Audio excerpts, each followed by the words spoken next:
아침 신문 귀로 읽으세요. 김용민의 조간 브리핑.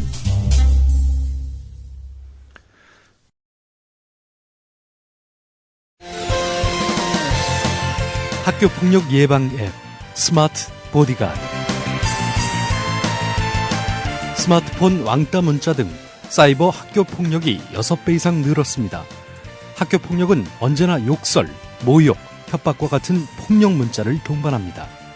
그런 학교 폭력 문자만을 감지하여 부모님께 알려드립니다. 미리 알면 예방할 수 있습니다. 구글 플레이에서 학교 폭력 예방 전문 어플 스마트 보디가드를 설치하세요. 지금 설치하고 먼저 무료 이용해 보세요. 다음은 무엇일까요? 겨울밤 야식으로 숙취와 감기 예방에 좋은 과일입니다. 겉은 쫄깃하고 속은 부드럽고. 정답! 반건씨? 네, 맞습니다. 국민TV조합원 청도님이 직접 수확한 진시황 반건씨. 연말연시 명절에 선물 고민하지 마세요. 최고의 선물 반건씨로 끝내세요.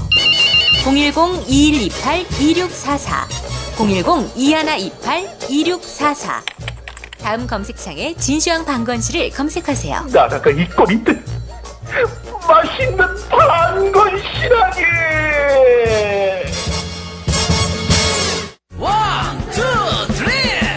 안녕하세요. 이번에 앨범을 발표한 가수 현우입니다. 정의롭고 행복한 사회를 만들고자 하는 국민TV, TV 개국을 위해 재능 기부를 하려고 합니다. 재능 기부 방법은 저의 앨범을 통한 다음과 네이버 등 포탈 또는 음악을 다운받을 수 있는 음악 전문 사이트에 온라인 다운로드 관련 모든 수익을 전액 기부하려고 합니다. 작고 미비할지 모르나 국민TV, TV 개국에 도움이 되었으면 합니다. 감사합니다.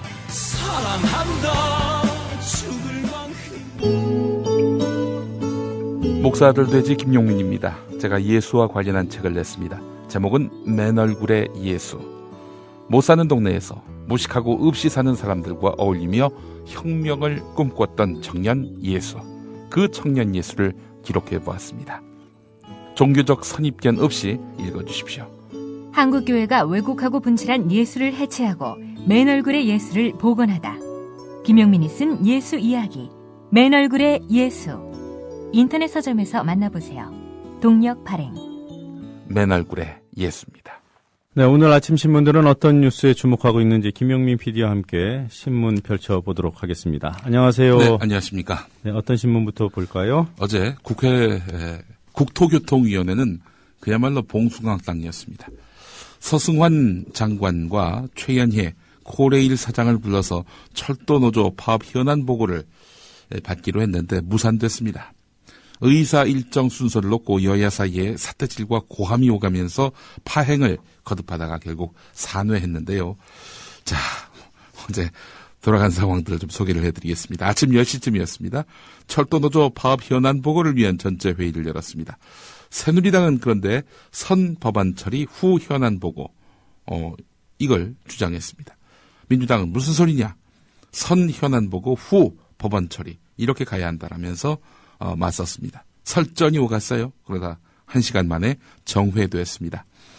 자, 오후 2시 40분쯤에 국토위원회 회의가 속개됐지만은 내내 의사 일정 순서를 놓고 공방만 이어갔습니다. 자, 민주당 소속의 주승용 위원장은요, 노조는 민영화 전 단계라고 하고 정부는 민영화가 아니라고 하니 국회가 나서서 법적 근거를 만들어주면 파업은 끝난다 이렇게 말을 했습니다. 민영화 금지를 위한 그 국회 차원에서의 어떤 법을 만들자 이렇게 제안을 했는데 그러니까 새누리당 김태흠, 이노근, 이장우 의원은 직권 상정하려는 거냐? 장관은 보고하지 말라 이러면서 고함을 치면서 의사 일정을 방해했습니다. 자, 민영화 금지를 위한 국회 소위원회를 구성해서 민영화를 금지하는 법적 근거를 마련하자라는 그런 주장, 이런 주장을 주승용 위원장이 밝혔다라고 말씀드렸죠.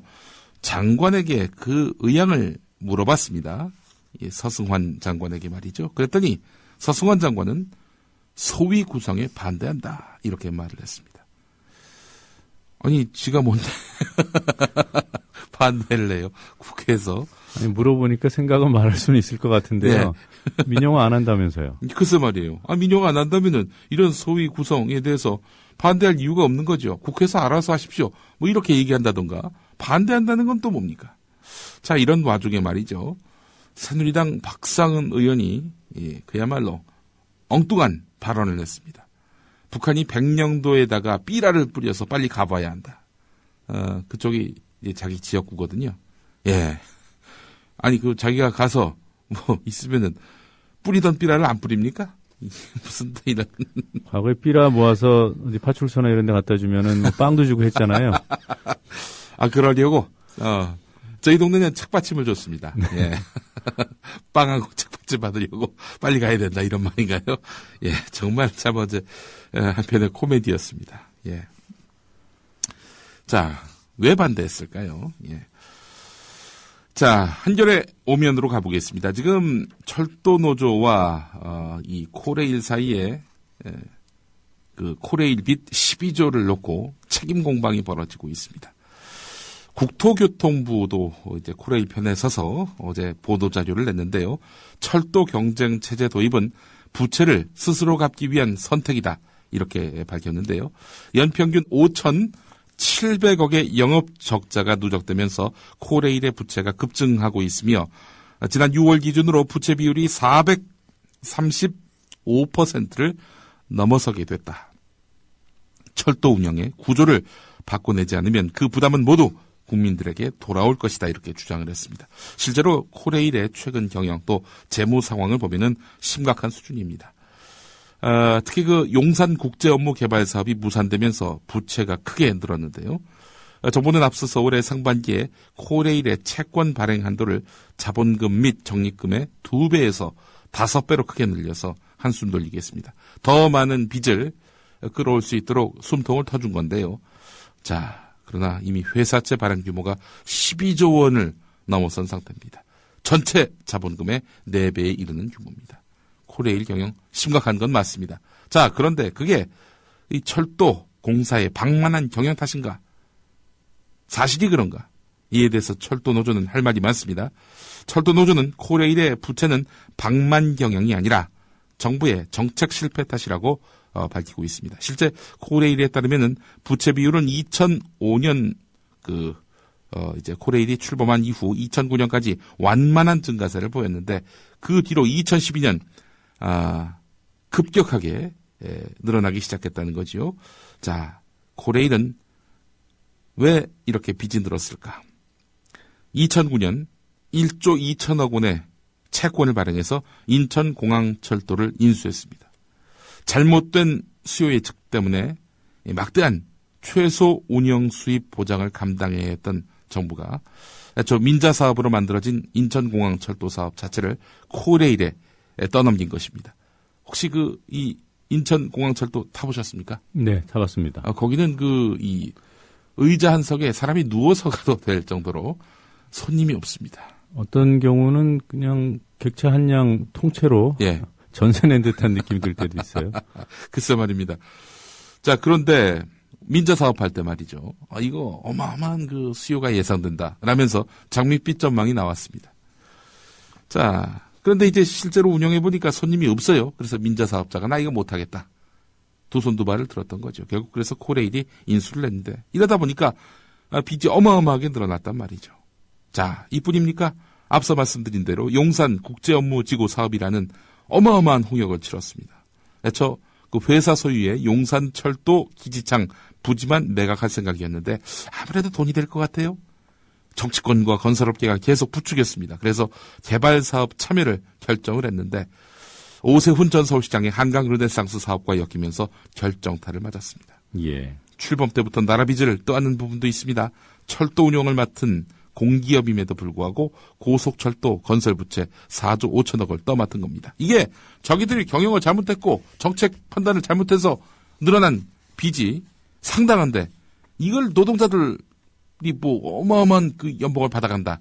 이런 걸로 해가지고 노동자에게 책임을 다 떠넘기고 철도노조의 파업은 그래서 도덕적 해이다. 이런 식으로 몰아가고 있는 이 정부 또 코레일 부끄러운 줄 알아야 됩니다. 사실 철도노조는 2005년 이후에 정원 대비 10% 정도 인력을 감축하는 등 자구 노력을 진행하는 데 있어서 협조를 했습니다. 나라빚을 대신 짊어진 코레일에 방만경영이라는 멍해를 씌우는 것도 억울하지만 부채 해소를 위해 알짜 노선인 수서발 KTX를 분리한다는 것은 더욱 설득력이 없다. 방만경영이라는 정부 주장은 파업 중인 노조를 공격하기 위한 것일 뿐이다. 이렇게 말을 했는데 여기에 핵심이 있습니다. 그래서 너무나 지금 코레일의 빚이 누적돼가지고 경영 위기를 만났으니 수서발 KTX를 분리하자. 이게 말이 되는 얘기입니까? 아니 지금 그대로 내버려두면은 수익이 창출될 건데 그 수익 창출의 몫을 별도의 회사를 만들어서 그 회사에 안겨주자? 이게 도대체 무슨 발상에서 나온 건지 알 수가 없습니다. 자, 경향신문 일면 기사를 보면은 또 이런 정부와 코레일의 터무니없는 수서발 KTX 운영사 설립과 관련한 그런 당위성 이런 것들이 드러납니다. 박원석 정의당 의원이 입수한 건데요. 지난 5월 코레일 내부에서 작성한 수서발 신규 사업자 법인 설립 시 추가 비용 문건이 그렇습니다. 자, 만약에 수서발 KTX를 만들지 않는다면 코레일이 결국 수서발 KTX를 운영하는 거 아니겠습니까? 네. 그러면 따로 사람을 뽑을 필요도 없습니다. 근데 만약에 별도의 법인, 그러니까 수서발 KTX 자회사를 만든다면 정부와 코레일의 계획대로 한다면 연간 241억 원의 추가 인건비 부담이 발생을 한다는 겁니다. 충분히 자체 충당이 가능한 인력임에도 불구하고 중복 채용한다는 거죠.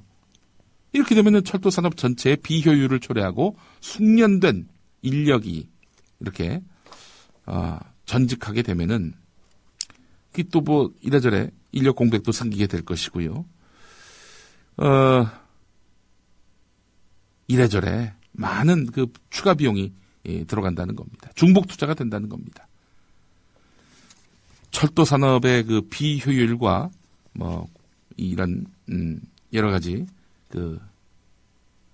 산업 경쟁력이 약화됐다라는 이유로 해서 수서발 KTX 운영사를 만들겠다는 거 아닙니까? 그런데 도리어 수서발 KTX 운영사를 따로 만드는 것이 철도 산업 비효율과 국가적 낭비를 초래한다는 그런 이야기. 이게 철도노조 이야기가 아니라 코레일이 지난 5월에 만든 내부 문건에 담겨있는 내용이라는 겁니다. 그래놓고 별도 회사를 또 만들어요? 아니 지금 난국을 타게 하겠다고 해가지고 수서발 KTX 자회사를 만든다는 건데 이걸 만들면은 더 어려워진다는 것은 자기들도 그렇게 인정하는 바인데 네. 어처구니가 없습니다. 자, 이런 가운데 오늘 조선일보의 칼럼을 보면 말이죠. 혹세무민이라는 말이 떠오르게 됩니다. 김민철 사회정책부 차장이 쓴 칼럼인데 말이죠. 제목은 철도 파업의 진짜 이유입니다. 철도 전문가들은 철도 파업의 진짜 이유는 민영화든 자회사든 경쟁체제가 싫기 때문이라고 말한다. 지금 시내 직장이 좋은데 굳이 자회사라도 나타나서 임금, 운영비 등에서 비교당하는 것을 거부하고 있는 것이다. 경쟁사가 나타날 경우 지금 철도노조가 하는 것처럼 국가철도망 독점을 무기로 파업을 하면서 높은 임금 인상과 복지를 요구하기도 힘들어질 수 있다. 코레일의 비효율적인 운영 유지, 철도 노조원들의 높은 임금과 복지는 그만큼 국민 세금이 더 들어가거나 많은 철도 요금을 내야 하는 것을 의미하는 것이다. 아니, 민영화가 되면은 철도 요금을 덜 냅니까? 당장에 그럴 수 있겠지만은 수익을 내야 되는 그런 주식회사의 구조상 당연히 수익성을 높이기 위해 안전을 소홀히 하고 또 아울러 또 요금을 올릴 수밖에 없게 됩니다. 네. 이런 사안들에 대해서는 이야기를 하지 않습니다. 조선일보는. 네, 영국에서 실제로 민영화된 이후에 요금이 올랐다는 그 사례는 몇 차례 저희도 보도를 했습니다만 예. 조선일보는 왜 그런 사례를 얘기를 안 하냐고요? 영국 이야기가 한 줄 들어갑니다. 이 칼럼에. 네. 영국의 경우 철도 민영화 이후 요금 인상과 잦은 사고 등으로 부작용 논란이 일고 있다. 이 한 줄 들어갑니다. 나머지 철도 경쟁 체제를 도입한 일본, 독일, 프랑스, 이탈리아, 스웨덴, 유럽 선진국들도 또 일본도 80년대부터 철도 경쟁 체제를 도입하고 있는데 잘 되고 있다. 이런 얘기를 하고 있습니다. 자, 그런데 어제 경향신문 보도를 보면은 일본 철도회사 7군데 가운데 4군데가 지금 적자에 시달리고 있다. 이런 거 아닙니까? 네. 그런 내용은 또 없어요. 그러니까 조선일보를 보면 말이죠. 진실의 전부를 읽을 수가 없습니다. 이 시장에서 이걸 좀 알아주셔야 할 텐데 말이죠. 어떨 때 보면 하루에 80면을 발행해요. 그 엄청난 지면을 갖고 말이죠. 왜 진실의 전부를 보여주지 못하죠? 지면이 모자라서 그런 건 아닐 텐데 말이죠. 네. 예. 영국 사례를 이렇게 숨겨놨군요. 예. 네. 한 줄. 논란이 있다. 이런 정도로. 예. 아주 해외에서도 철도 경쟁체제 도입, 철도 민영화 도입 이후로 잘 돼가고 있습니다. 이런 식으로 포장을 하고 있는데 기자적 양심이 무엇인지를 묻고 싶습니다. 제대로 알고 이 칼럼을 쓴 건지 되묻고 싶습니다. 경향신문 1면으로 가보겠습니다. 정치적인 이유로 소설가 이재하, 서정인, 정찬 씨의 원고를 거부하거나 연재를 중단해서 논란을 일으킨 월간 현대문학이 문인들에게 사과했습니다. 박정희 전 대통령의 이런 독재, 이것을 비꼬거나 묘사했다는 이유만으로 연재를 중단한다든지, 또 글을 그만 쓰라고 했다든지, 이랬던 현대문학 아닙니까? 자, 이 최근 사태에 대한 책임을 지고 편집 책임자인 양숙진 주간과 편집 자문위원 4명이 모두 사퇴한다고 합니다. 경향신문 12면으로 가보겠습니다. 경향신문뿐만 아니라 이 사안과 관련해서는 진보, 보수 모두 입장이 동일합니다. 놀랍죠? KBS가 휴대폰, 컴퓨터에도 TV 수신료를 내라고 이렇게 방통위에다가 건의한 내용입니다. 조중동 역시 이런 KBS의 건의에 대해서 대단히 비판적으로 접근하고 있는데요. 자, 이게 무슨 얘기냐?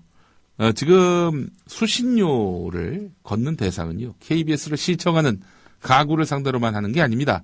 텔레비전을 갖고 있으면 무조건 수신료를 걷습니다. 그러니까 텔레비전이 없으면은 수신료 안 내도 돼요. 한마디로 얘기해서. 자, 그래서 KBS는 요즘 TV를 없애고 컴퓨터로 TV를 보는 분들도 있고 또 휴대폰, 스마트 기기를 통해서 TV를 보는 사람들도 있으니 이 스마트폰 또 PC, 또 태블릿 PC 이런 걸로 TV를 수신하는 사람들이 크게 늘어나고 있으니 이 컴퓨터와 휴대폰을 갖고 있어도 이제 TV 수신료를 내도록 이렇게 방향을 만들어 달라라고 방송통신위원회에 이제 건의를 했던 겁니다. 어떻게 생각하십니까? 전 요즘 KBS 안 본 지가 언제부터 안 봤더라? KBS가 뭐예요? 예. 예.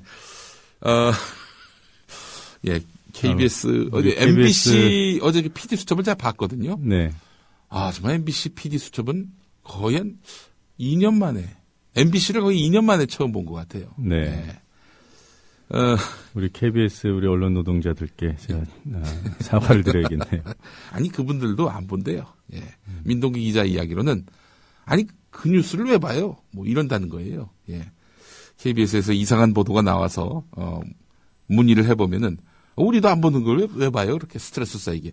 그런 얘기를 한다는 건데, 특별히 사과하실 일은 아닌 것 같습니다. 자, 그래서 이 야당 측 방송통신위원, 김충식 양문석 위원이 이 말도 안 되는 얘기를 하면서 강력하게 반발했습니다.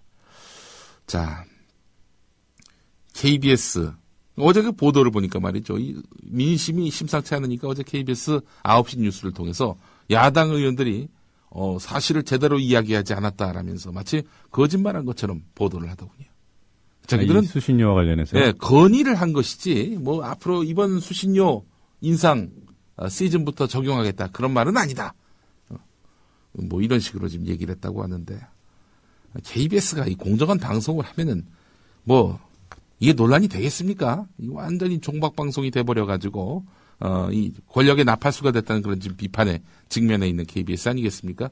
잘하면 말하자면은 수신료 더 올려서 받아갈 가치가 있으면 누가 뭐라 하겠습니까?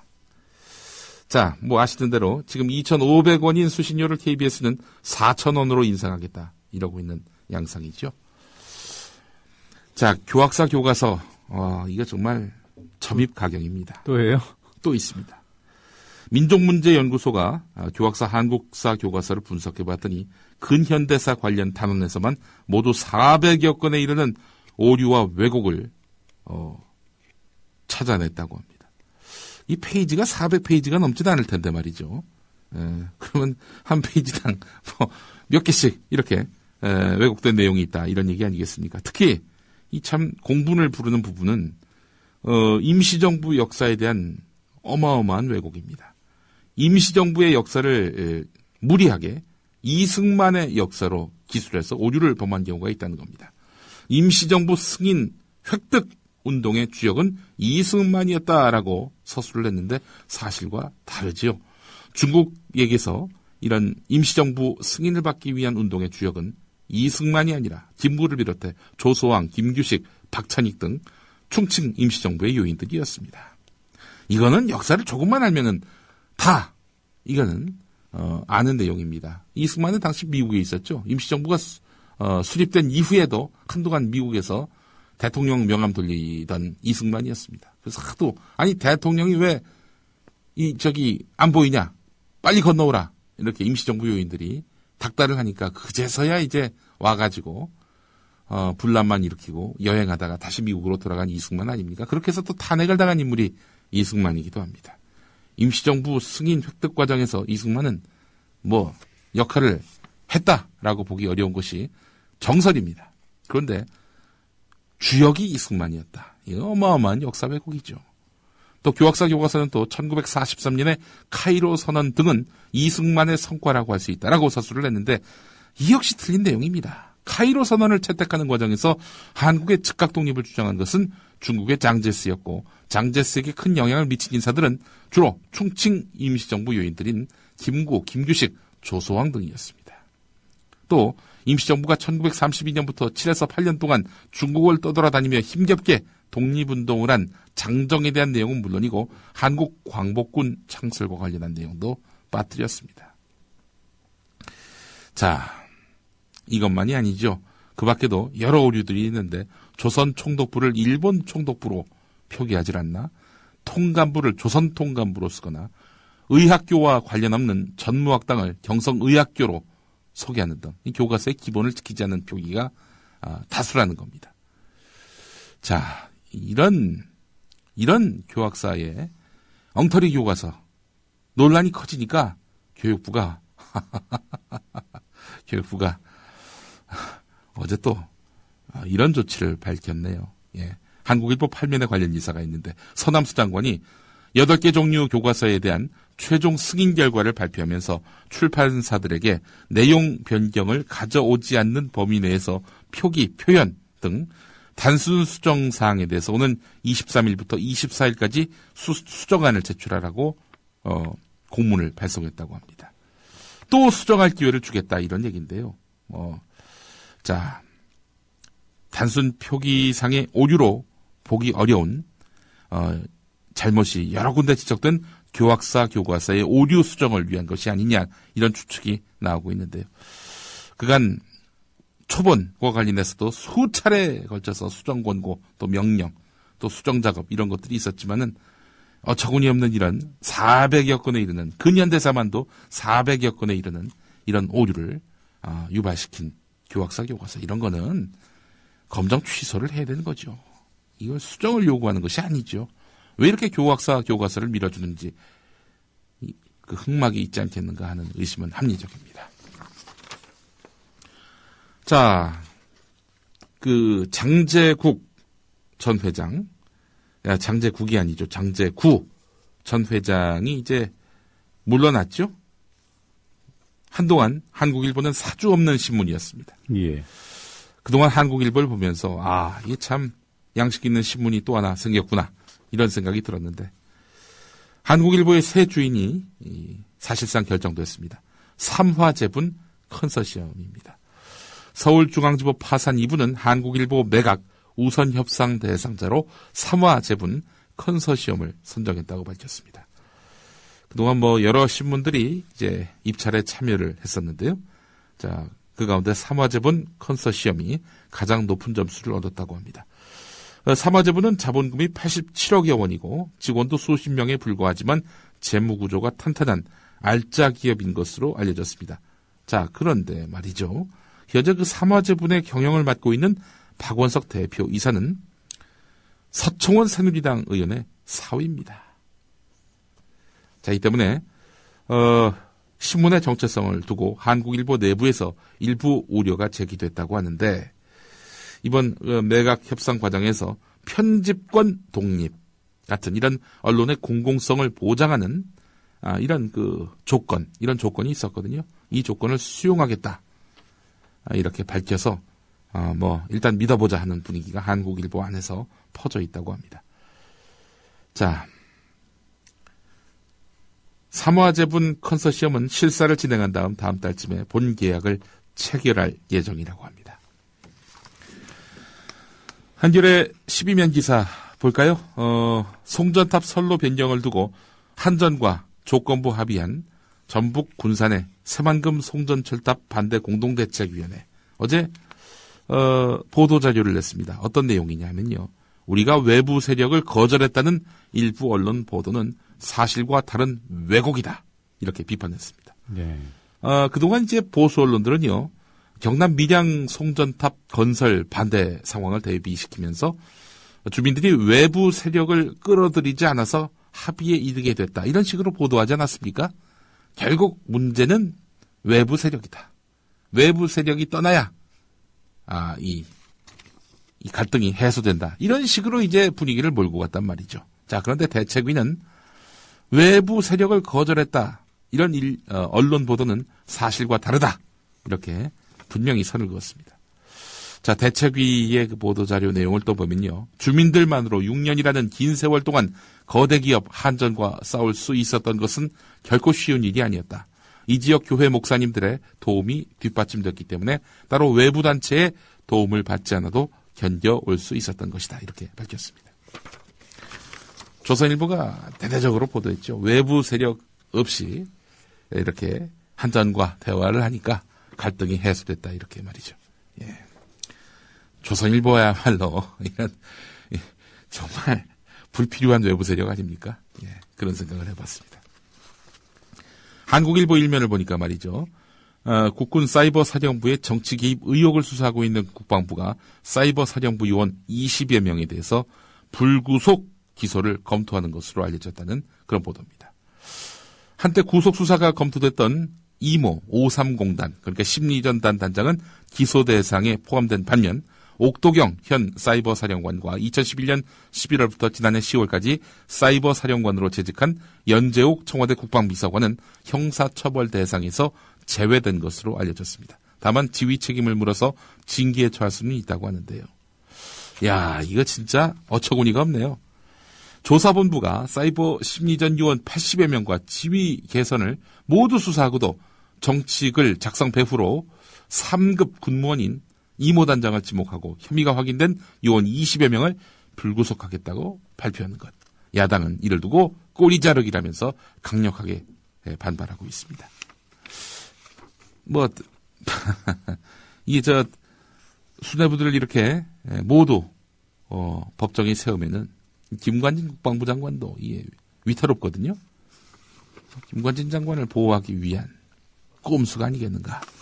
이렇게도 볼 수 있는 부분입니다. 정권을 보호하기 위한 꼼수죠. 그렇죠. 또 그 위에 누군가가 있을 테니까 하는 의심은 또 합리적입니다. 그 이모 군무원 심리전 단장. 예.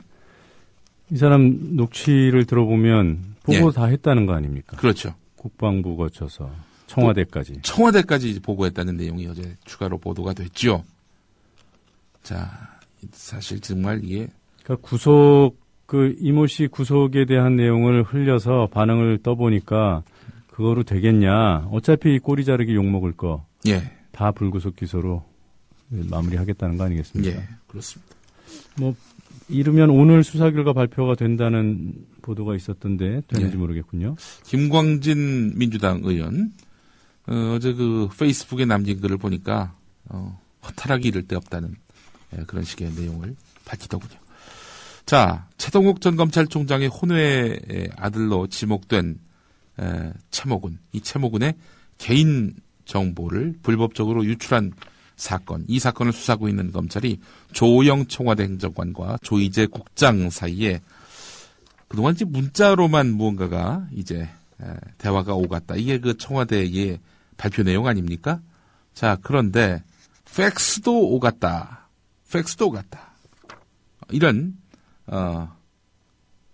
정황을 검찰이 파악한 모양입니다. 조영 행정관으로부터 서초구청 조국장에게 가족관계 등록부를 팩스로 보내달라고 요청했다는 그런 진술을 확보했다는 건데요. 자, 이 조영 행정관과 조이제 국장이 문자 메시지로 최모군 관련 정보를 주고받았다는 청와대 자체 조사 결과와 크게 엇갈려서 이 사건을 둘러싼 의혹은 더욱 커지고 있습니다.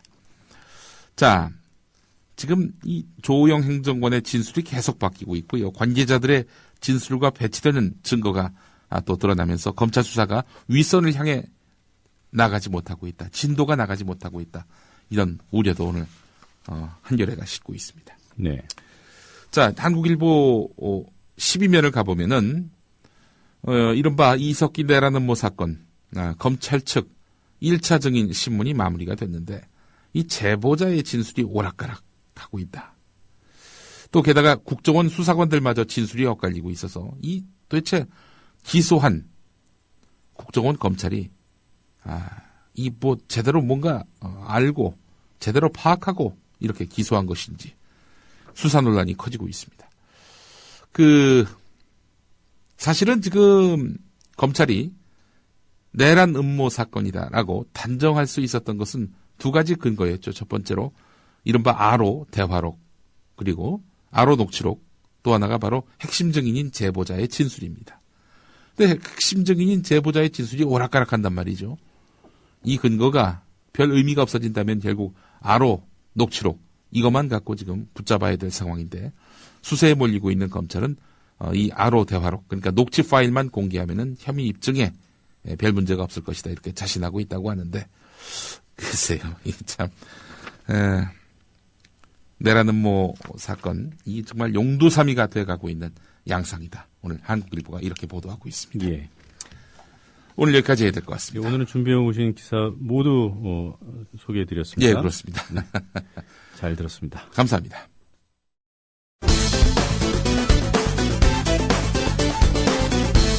오늘 뉴스의 재구성은 파워블로거 IM피터님이 편집한 동영상에서 발췌했습니다. 제목은 조용기의 종말론. 1984년 어떠한 미추갱이가 단추 하나만 노린다면 이 지구는 수십 번이고 폭발하고 멸망해버리고 말 것인 것입니다. 그러므로 여러분 이 역사는 이대로 내버려 놓아도 멸망하고 말 것인데 하나님은 이 모든 것을 심판의 날을 위해서 예비하고 있는 것입니다. 한 세대를 50년으로 칩니다. 이스라엘의 한 세대는 1998년도가 되면 한 세대가 되는 것이니 약 2000년쯤 한 세대가 다 지나가 버리고 마는 것입니다. 지금 1984년도므로 역시 16년 이후가 되면은 이 세상 6천년의 역사가 끝날 수밖에 없는 것입니다. 우리가 사는 이 시간이 이제 최후의 마지막 때에 살고 있는 것입니다. 1990년 이 세상이 곧 하나님의 심판으로 말미암아 멸망할 것을 끊임없이 예언하고 있는 것입니다. 더구나 1990년도가 왔습니다. 이제 서력기원 2000년대는 10년밖에 남지 않았었습니다. 이제 세계는 마지막 종말을 향하여 달려가고 있다는 것을 알고 있는 것입니다. 살아남은 우리들이 다 변화되어 공중으로 올라갈 순식간에 그 때가 어느 순간에 다가올지 모르고 있는 것입니다. 1993년 이스라엘 독립을 기점으로 해서 벌써 말세의 카운트다운이 시작되었다는 사실을 주님께서 말씀을 하고 계신 것입니다. 제가 이것을 가르친다고 해서 시한부 종말론자다 이렇게 해서 나를 정죄하려고 하는데 왜 성경 말씀대로 설교하면 그것을 정죄하려고 달라드는 것입니까? 그러므로 저는 결단코 언제 며칠 몇 시에 예수님이 오신다고 말한 적은 없습니다. 며칠 후 주님이 강림하실 것입니다. 주님의 강림은 우리가 생각하는 것보다 더 촉박에 와 있는지도 모릅니다. 그리고 대망의 1999년 그러므로 유럽 통합 사건이 일어나고 소련과 아랍 연방이 이스라엘을 공격하는 이런 거대한 사건이 일어나면 교회는 하늘로 올라갈 준비를 해야 되는 것입니다. 그 이후 7년 환란 이후에 아마겟돈 전쟁은 인류 최후의 종말 전쟁으로 끝이 나고, 그리고 세상의 역사는 사라지고 하나님이 다스리는 천년왕국이 시작되는 것입니다. 하나님은 이제 얼마 있지 아니하여 예수 그리스도로 말미암아 역사를 심판하고 세상을 종말 지어버리고 마는 것입니다. 머리를 들어 하늘을 쳐다보십시오. 여러분과 내가 고향 갈 날이 가까워오게 되는 것입니다. 우리 다 같이 고개 숙여 기도드리겠습니다. 누가 먼저 종말을 맞을 것인가? 지구인가? 아니면 조용기 목사인가?